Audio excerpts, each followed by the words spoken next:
Obviously S tier plus. As he says, he set the standard. He is the one that everyone is trying to replicate.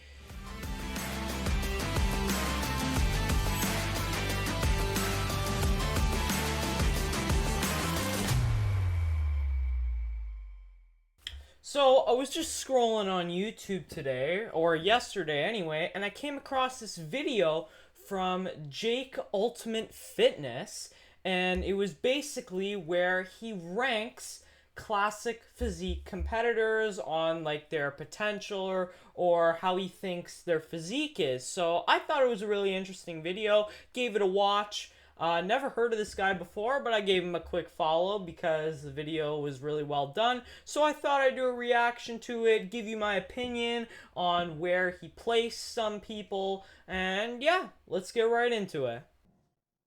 Starting off the list, we have Logan Franklin. Now, Logan is known for having one of the cleanest and most aesthetic frames in classic physique, with that old school flow that really defines the division. Logan could still use a little bit more fullness in the chest and lats to really stack up against the best in the world.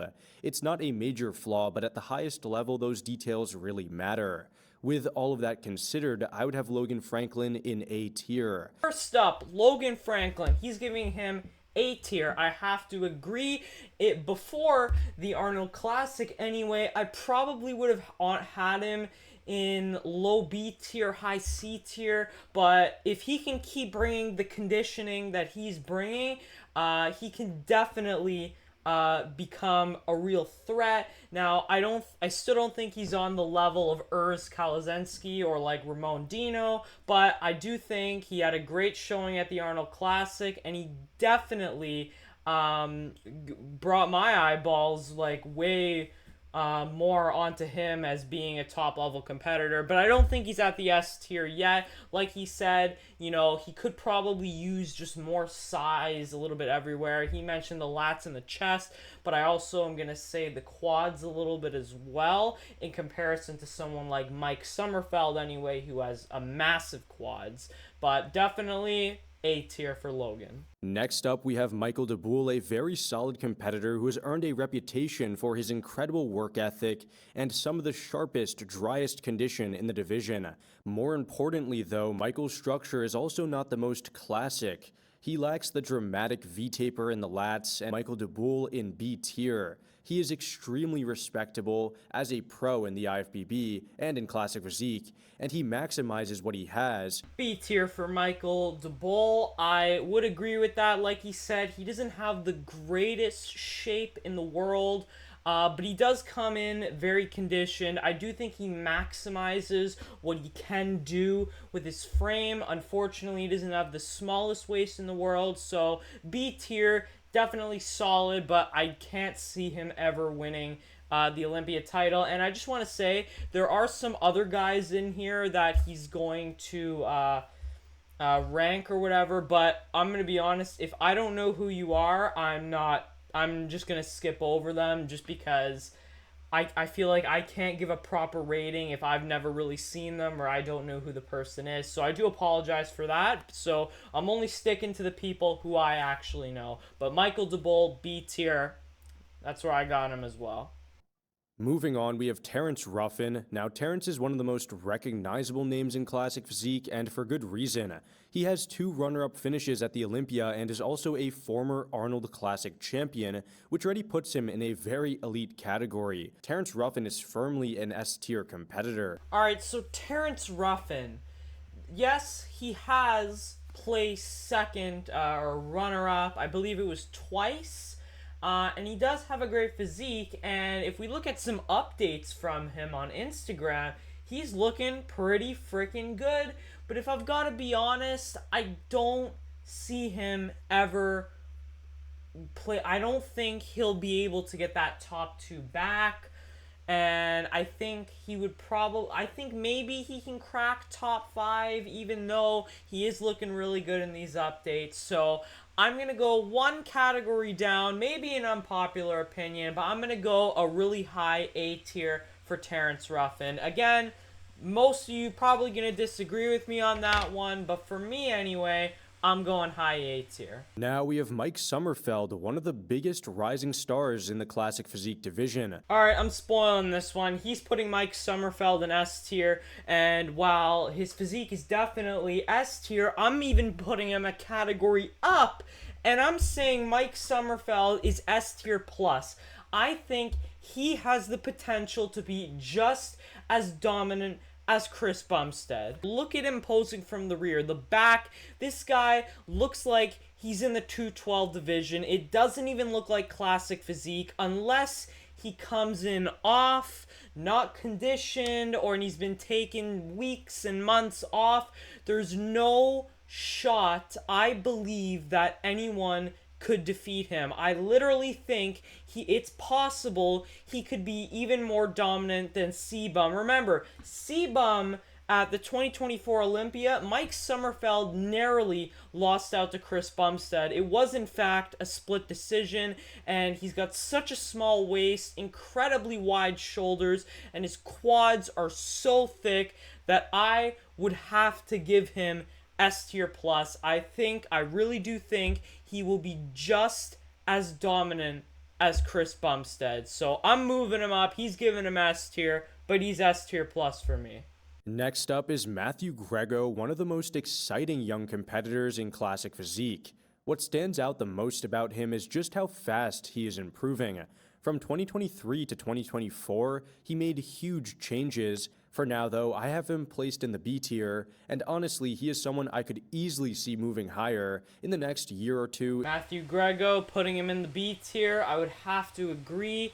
Nothing really much to say there. I pretty much agree with everything he said in the video. Matthew Grego, great competitor. I don't really see him ever winning the classic physique title, but definitely a solid physique. Next is Breon Ainsley, one of the true pioneers of the classic physique division. Now, Breon actually retired from Classic after the 2024 season, but even as age started to creep in and new younger competitors began making their mark, he never truly fell off. For everything that he's accomplished and the lasting impact that he had on the division, Breon Ainsley is absolutely an S-tier competitor.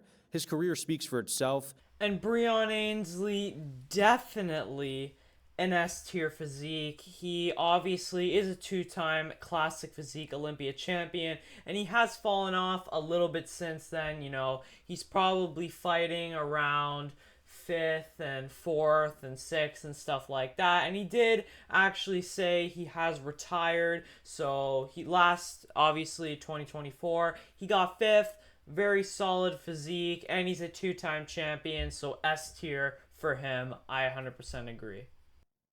Coming in next is Wesley Vissers, a competitor with one of the most unique and instantly recognizable looks in all of Classic. Wesley has an incredible upper body. His chest and the arms and the shoulders all create that superhero silhouette that a lot of people think embodies the classic ideal. Wesley is still held back by a few key flaws that limit how high he can rise. His waist, for one, is noticeably blockier than a lot of the top guys, which takes away from that extreme V-taper that has become the modern standard. On top of that, his lower body just has not caught up. His quads lack the deep sweep and volume that you would expect at the very top of the division, and his hamstrings and glutes are clearly underdeveloped. I would have Wesley Vissers landing in B tier. I agree with Wesley. I'm going B tier. He did have that great showing at the I believe it was the 2023 or 2024 Arnold Classic. Yeah, 2024 Arnold Classic. Where he looked amazing, but the legs gotta catch up, and he does have that wider waist, which is a big weakness. So, going B tier. I don't think he'll ever be able to win the Olympia, but I am actually a big fan of his physique. But if we're going off the judging standards for Classic, I don't think he'd win. But I would want to see him win because I really like his physique. But if I'm being honest, B tier. Here we've got Jose Manuel, one of the most exciting young pros in the classic physique division right now, at only 23, I think. For someone so early in his career and life, Jose already shows an incredible amount of muscle maturity and density, two things you really only see on veterans who have been on the circuit for years. For now, I would have Jose Manuel landing in the A tier. With the level of potential and how complete he already looks, it feels like only a matter of time before he is going to be pushing for even bigger titles. I would have Jose in A tier, but low A tier. Again, I don't think he'll ever win a Mr. Olympia, and that is because he has great size, great conditioning, but his waist is a little bit blockier than I would like in classic physique, so I don't think he'll ever challenge people like Mike Sommerfeld or Ramon Dino because the waistline really isn't as good there. He tries to make it look smaller and he does a good job by that by twisting and turning, but A tier for him. Now let's talk about Ramon Dino, one of the biggest names in classic physique over the past few years.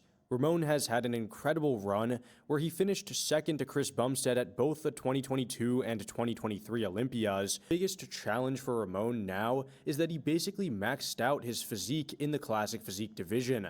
There's not much more he can do, without blowing out the weight limit, so his path forward is really going to be about refining and perfecting what he already has. Ramon Dino is still firmly an S-tier competitor. So he says Ramon has pretty much filled out his weight cap, and I'm going to have to disagree with that. Ramon weighed in at 225 pounds, and his weight limit is 227. And, well, you may be thinking, oh, that's pretty close, 2 pounds of muscle.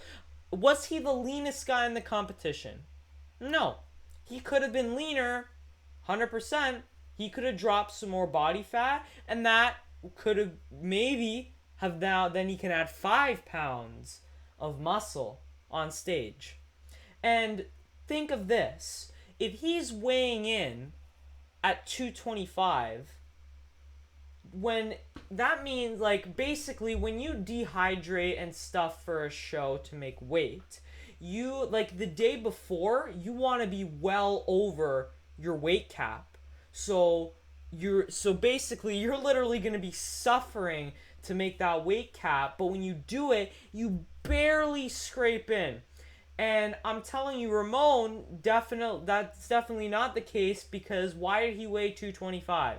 He wouldn't have cut his water that far. He would have been tried to barely make the weight cap, but he didn't. He should have been like 226.9 or 227 on the nose, something like that. That's what you want to do, but he wasn't. So he definitely has room to build on in his weight cap, but overall, S tier, have to agree. Next is Niall Darwin, another one of my favorite competitors and someone who is really an interesting prospect in the division right now.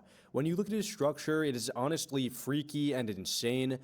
Maybe unpopular, I'm putting Niall Darwin in B tier. The only thing holding this guy back is he doesn't have the size of like Sebum, and he needs to bring up his back a little bit. But I'm telling you, this may be the only guy who could ever challenge Mike Sommerfeld, because Niall Darwin's shape is impeccable. It is unbelievable. He has a way smaller waist than Mike Sommerfeld, so I think with the necessary size, this is the only man who may be able to defeat him if he can put on the necessary size. So I'm going, because of the unbelievable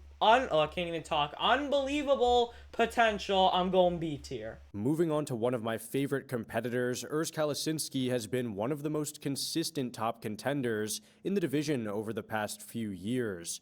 From the very start, he had an incredible structure, a tight waist, long flowing limbs, and decent width that reminded a lot of people of a younger Chris Bumstead. Urs Kalesinski firmly belongs in S tier. Urs, definitely an S tier competitor. You may as well call him Mr. Consistency. Guys placed top 3 at the Olympia. I think this is 3 times in a row now. So obviously very good showings from him. Obviously, he was probably in it or to get second in the 2024 Olympia, but Mike Sommerfeld swept in there to collect second place. I do think Urs, definitely a strength for him is always his conditioning. The guy's always peeled. Could he ever win the Olympia? It's possible. Do I think it's going to happen? No, But if the other top guys coming off, it's definitely possible. He has great shape, but it's just not quite as good as guys like Ramon, Mike, or Niall, Darwin, or Sebum. But guy has a lot of size, a lot of shreds, so definitely S tier as well. It's only fitting that we finish off the list with the man who set the standard, Chris Bumstead. Do we even have to go over Sebum? Guy's obviously S tier plus. As he says, he set the standard. He is the one that everyone is trying to replicate. He basically paved the way for how classic physique's gonna go. He's got an incredible, untouchable physique. Now, Mike Sommerfeld was definitely hot on his heels at the Olympia, but he managed to squeeze it out. He's a 6-time champion, and he's obviously S tier. But that's gonna have to wrap up this video, guys. Let me know if you agree with my list or him. Obviously, this is just our opinion. Everyone has their own right to their opinion, but let me know in the comments. And yeah, that's gonna have to wrap it up. Go give this guy a follow. Makes great videos, lots of tier lists, and I'm all for it. Think it's awesome. But I will see you in the next one. Peace.